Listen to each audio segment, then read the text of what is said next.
What up? This is Rama Screen, and in the anticipation of Snakehead arriving in theaters and on digital October 29th, I'm here talking with the score composer of this new film, Roman Molino Dunn, aka Electropoint. How are you, Roman? I'm great. Thanks so much for having me. How are you doing? Good, good, good. First up, thank you for the follow on Instagram. I appreciate it. Yeah, of course. You got to stay connected. So I read on the press note that the director of Snakehead, Evan Jackson Leong, liked your score for HBO's Huracan and thought that you'd be great for Snakehead. Was that accurate? I mean, how did this collaboration come to be? Yeah, yeah. I met Evan. I own a recording studio in Manhattan, and Evan knew that I worked there. We had a producer in common, um, a friend who I knew and who was a line producer on Snakehead. So that's how I got to meet Evan. And yeah, I mean, I was lucky he liked the music that I was making, and I got the chance to work with him on this film. For my viewers at home, real quick, Snakehead is loosely inspired by the real life Sister Ping, who ran one of the largest human smuggling operations in NYC Chinatown for nearly 20 years. So I've watched this film, Roman. It's very dark, very gritty, very emotionally devastating, survival crime drama. Yeah, yeah. So, Roman, in your initial conversation with Evan, what kind of music did Evan have in mind? What kind of music that Evan wanted you to create for Snakehead, or did he just tell you to run with it? Somewhere in the middle. So, I mean, he gave me a bit of leeway as far as presenting my ideas, so it was more of a dialogue. He said, I want something dark, I want something gritty, I want to hit these notes here, but didn't give me explicit direction as to how to interpret that direction. So it's kind of, I like to think of it as though I'm an actor. You tell me the emotion you want me to hit, but maybe not exactly how to deliver my lines, that kind of thing. So he gave me some of that direction, and then I would do my interpretation of it and send it to him for feedback. And we'd start to kind of chisel away at the language. I'd submit a piece and he'd say, I love this, I don't like that. And then I would stay away from the things he didn't like and lean into what he did like, and kind of have this conversation of revisions until we found a sound that really worked for uh, the two or three main aspects of the film, which were Chinatown, Sister C, and Daima. And once we kind of figured out what their sonic signatures were, the rest of the film kind of composed itself, if you will. It's just variations and developments of the textures that we came up for them. That goes along with my next question, actually. Yeah. Since this movie features Chinese characters and it puts a spotlight on their storylines, did you incorporate any sounds or any texture or any musical instruments from China, or did you just come at it mostly via a mix of orchestral and electronics?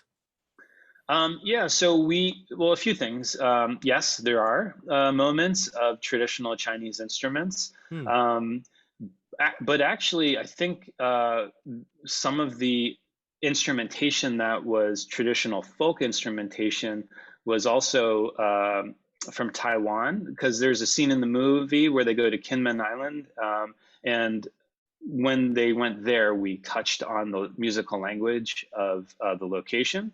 But when they're in Chinatown, there's only one scene where there's traditional Chinese instruments featured heavily, and that's during the lion dance. So there's a tradition that happens in Chinatown every year, and it has a very distinct kettle drum march. People are in the streets playing them, and we use that because it's actually on screen, so that's why we were doing it. But for the rest of the film, um, Evan really wanted to stay away from this Hollywood Chinese gangster stereotype. So when you see a lot of films and you have the Chinatown gangster, it can be at times too on the nose musically with what people expect. Particularly people who don't have a strong vocabulary of Chinese traditional music. And so we stayed away from that.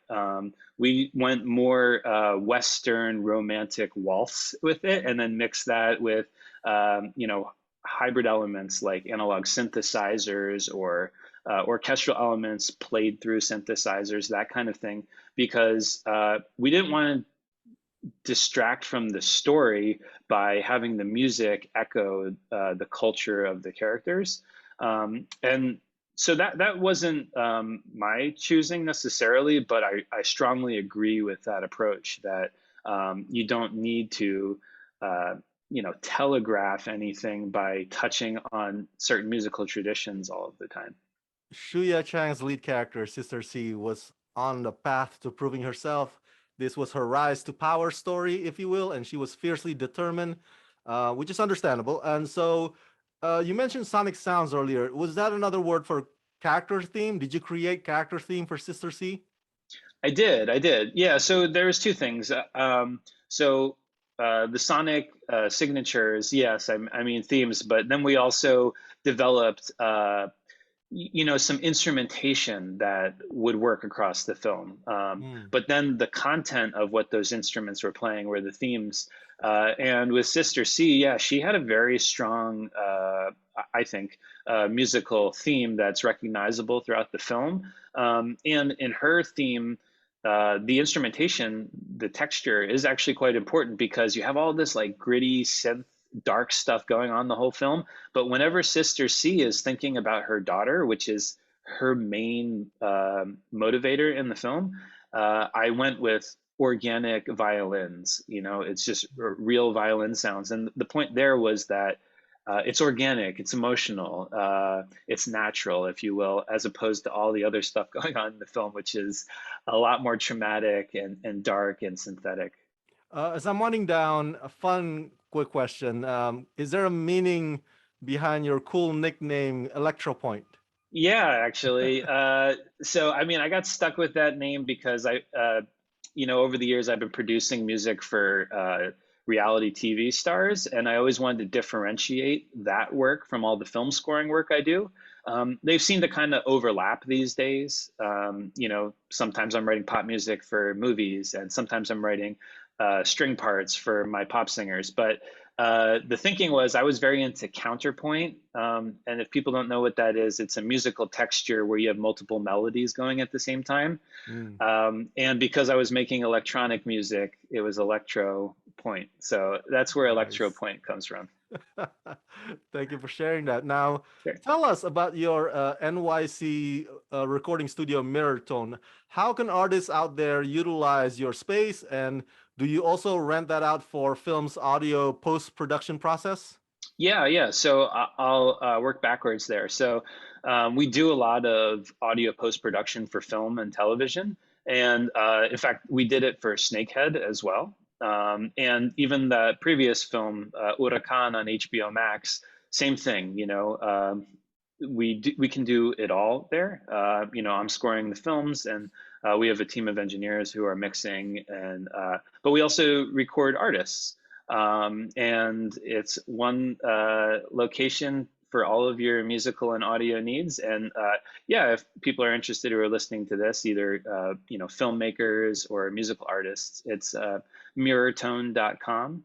And yeah, we're in New York City in Manhattan. And finally, with Huracan and also Snakehead, for your next projects, are you staying in the crime thriller genre? What do you got? What do you have coming up for us next? And will it be different kind or what? Yeah, definitely. Very different. I mean, I love the crime drama and psychological. I just like drama, right? But I realized the reason I like drama is because I like emotion, and that's the main thing Mm. composers love to play with, whatever emotion it is. And the next film that I have is a feature film called AI Love You. It used to be called Laser Candy, but it got retitled, and it's coming out on Valentine's Day, and that's because it's a rom-com. So very very different type of music than this, although it's got an element of action and sci-fi in it. So the score is wildly different, and it was nice to have a change of pace every once in a while. Although it'd be interesting to watch a Valentine movie with an ominous music. That would be quite that would be quite Yeah, the yeah. combination.